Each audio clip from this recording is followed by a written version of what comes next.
para sa mga empleyado na naghahanap ng another source of income, para sa iyo to. Maybe kulang ang sahod mo sa trabaho o di kaya ay baon na baon ka sa utang. Pwede kang kumita dito ng 20k up to 50k a month, depende pa yan sa effort at diskarte mo. Ang gagawin mo lang dito ay magsiset ka ng appointments sa local and international clients. At ang kailangan mo dito ay kailangan 18 years old above ka.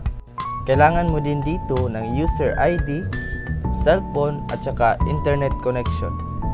So, kailangan mo din na kumonekta sa sistema na ginagamit namin.